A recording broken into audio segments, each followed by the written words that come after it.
Hello, friends, and welcome to another episode of the Kid Stories Podcast. I'm Phil Bechtel. Let's get on to some shout-outs.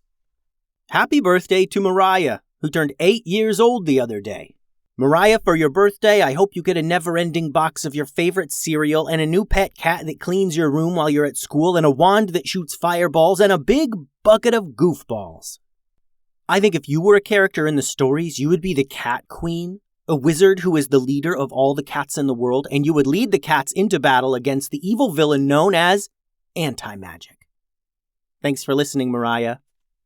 Nellie drew a picture of a Russellkin from the Monster of the Week series. That drawing was awesome, Nellie. I think if you were a character from the stories, you would be a forest fairy who lives in an enchanted forest and protects it from harm. Thanks for listening, Nellie. And thanks to Etta, who also shared an excellent drawing of a Russellkin. Great stuff, Etta. I can't wait to see all your drawings. I think if you were a character in the stories, you would be a teacher at a young wizard school who taught potion making and spell writing. Thanks for listening, Etta. Today's story kicks off a completely new series about a good friend of mine named Maxx Cribbs. Today's episode is titled Maxx and the Monkeys, Part 1. For about the 4,000th consecutive day, Maxx is woken from sleep by screeching monkeys.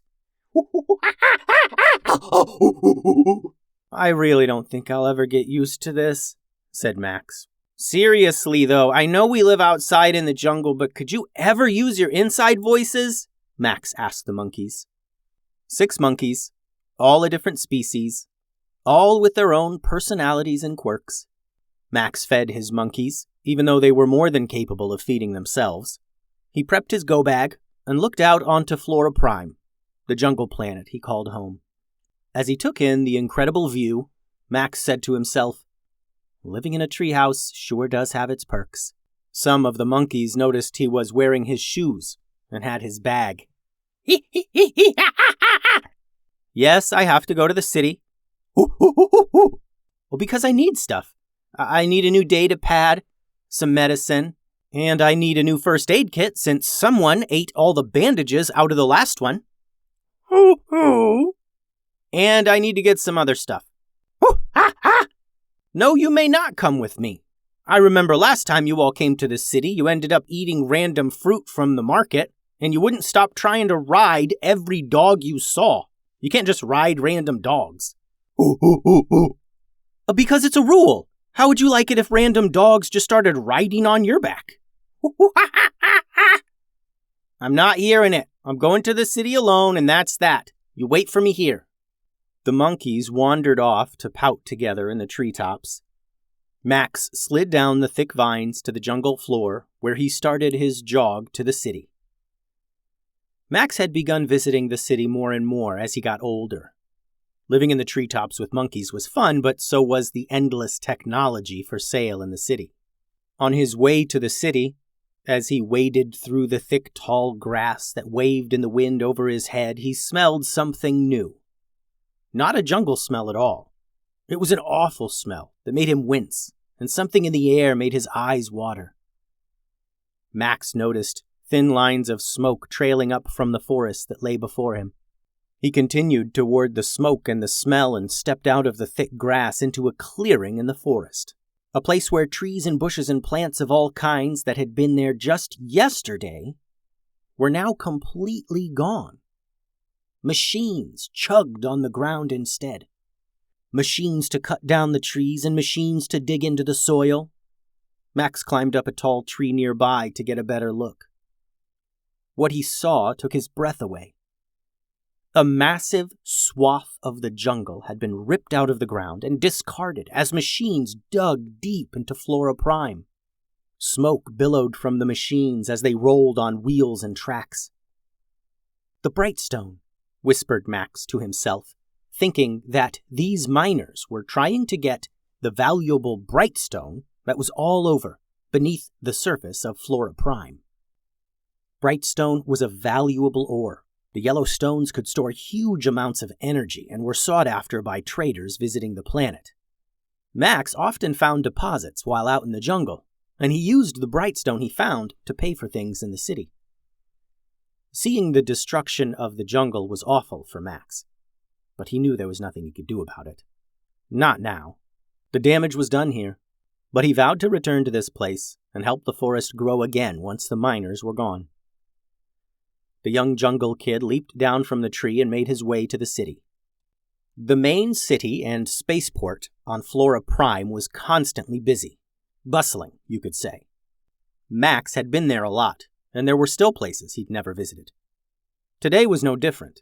If anything, it was busier than normal.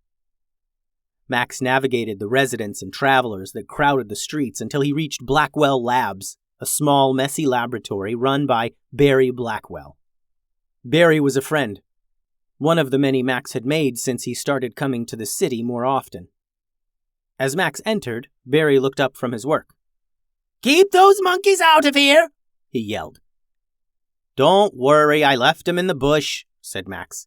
"Oh, right. I see. It's just that a laboratory is..." "A laboratory is no place for a monkey. I know, Maxx finished. "Hey, what's going on out there with the mining? There were huge machines I saw on the way here. They cut out so much jungle, and they were digging." Barry looked up from his work. "Glaw, a new mining company called Glaw Mining. They've got contracts to dig for bright stone and lots of other things." "Oh, do you think they'll be done soon?" asked Maxx. "How much of the jungle are they going to take?" "They're not taking the jungle," answered Professor Barry. "They're taking the bright stone and all the other valuable stuff underground. Flora Prime is full of valuable minerals and ore, you know. And they'll be done when they've taken what they want, I guess. We'll see." Maxx was disappointed at that answer. Professor Barry always had an answer for everything, it seemed.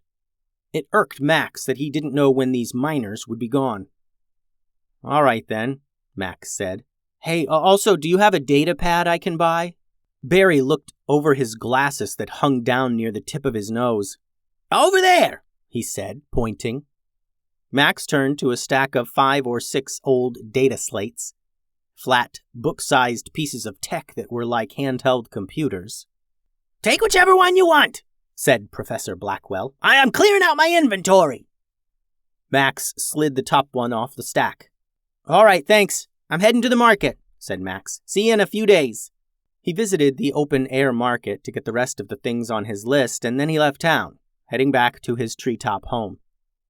He knew the monkeys would be excited to see him. They rarely spent too long apart. Maxx walked a different path back home.